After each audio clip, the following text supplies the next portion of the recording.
I'll tell you a story. When I was about 6 years old or something, my father bought the first computer we owned as a family. Maybe I was even younger. I was really young.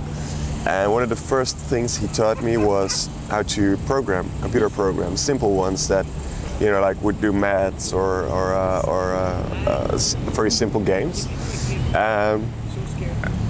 He also taught me a lot about how technology works, etc. And he showed me how a lot of stuff works. I've always been very interested in technology.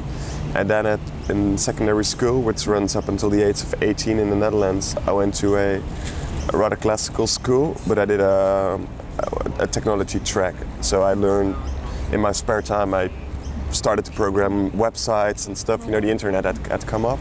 So when I graduated from secondary school, which would be called high school elsewhere, I guess, I thought I was going to do a technology track, but I also understood that you had to do business. So I thought I'm going to be, I don't know, I really don't know what I wanted to become, but I thought technology and business, that's going to be what I want to do. But that was kind of boring because it's all about computers and logistics and operations and stuff like that. So I stopped doing that because I didn't like working only with computers. I like working with people.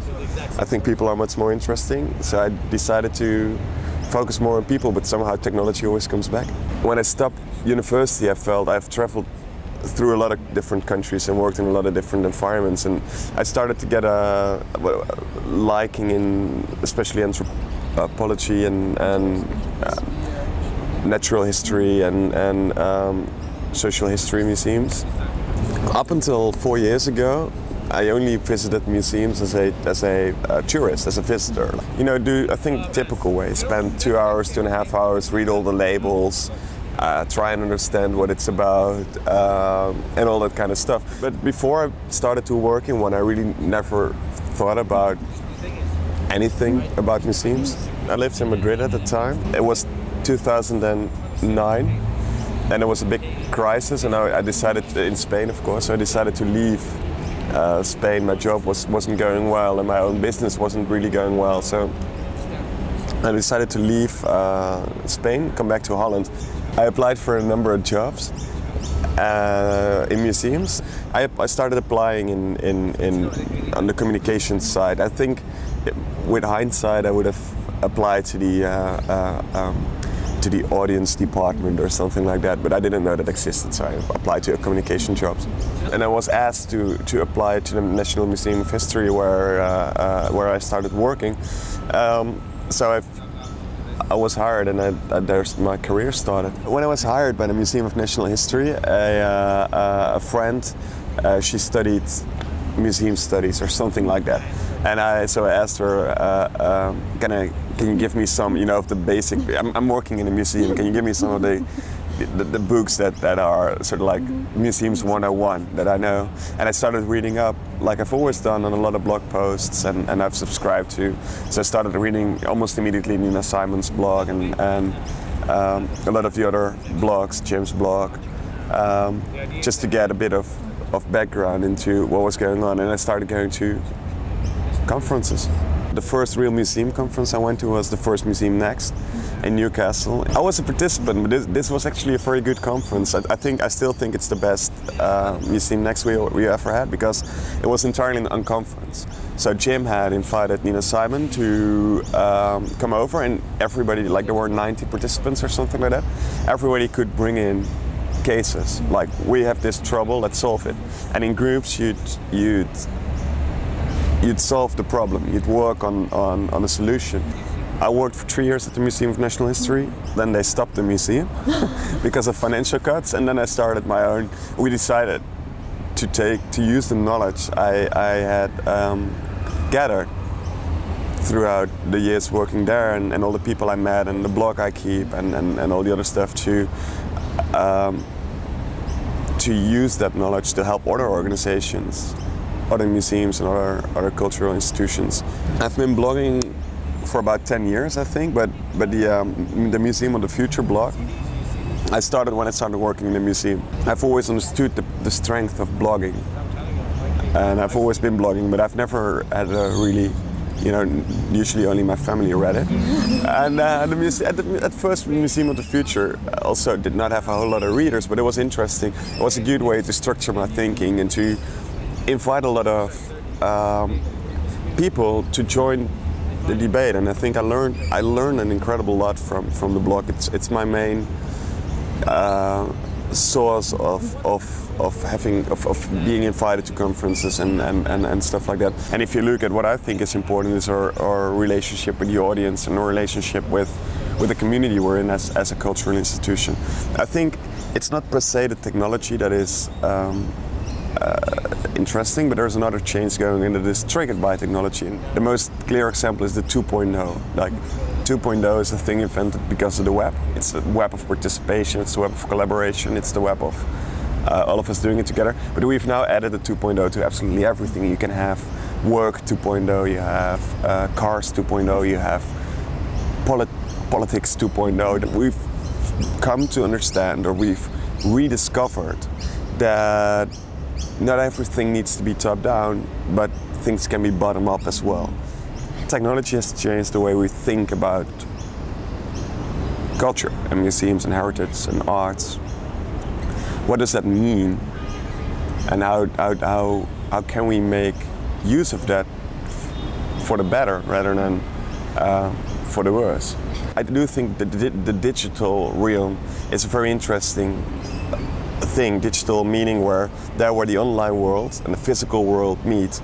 And I do think if you look, for instance, at 3D printing, I think that's one of the most impressive and interesting developments that's going on. So it'll take maybe 2 or 3 more years before 3D printing is as common in every household around the world as is normal printing, 2D printing at the moment. I think we need to make sure that as museums we have a more constructive and positive response to our collections all of a sudden being freely available and downloadable and printable in every house. And of course there's, you know, then you'll get into a whole debate, but thank God we've had by now people acknowledge that the more access you have to digital collections, the more people want to see the real thing. And as cultural institutions, we're nothing more than information databases. If we'll have to figure out a way how to process the raw information we have, or collections, or the metadata, and turn it into rich information that is actually useful to people. Rich information that really connects to people and helps them develop and grow and engages them with the institution, etc. So the problem is that we're collection focused, and the answer to that problem is our collection, and it's the stories we can tell about that collection.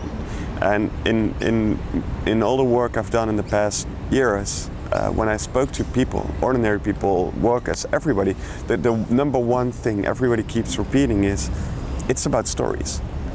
We need to be storytellers, and I think my role within culture is to help organizations discover and work out ways to be better storytellers. And if I can help people to be better storytellers using the new media and tools at hand, that'd be great. And I think new media and technology are a perfect way to start this discussion about.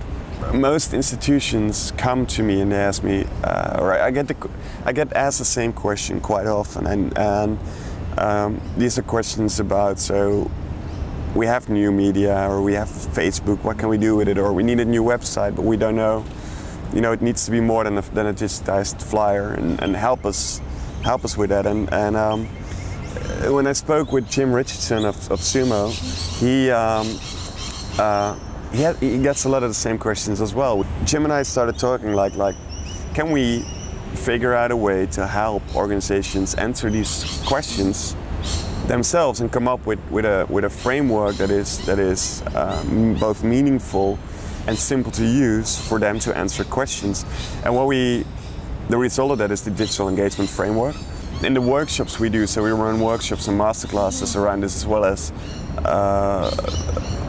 projects, in-house projects that take a longer time, is we guide people through the framework.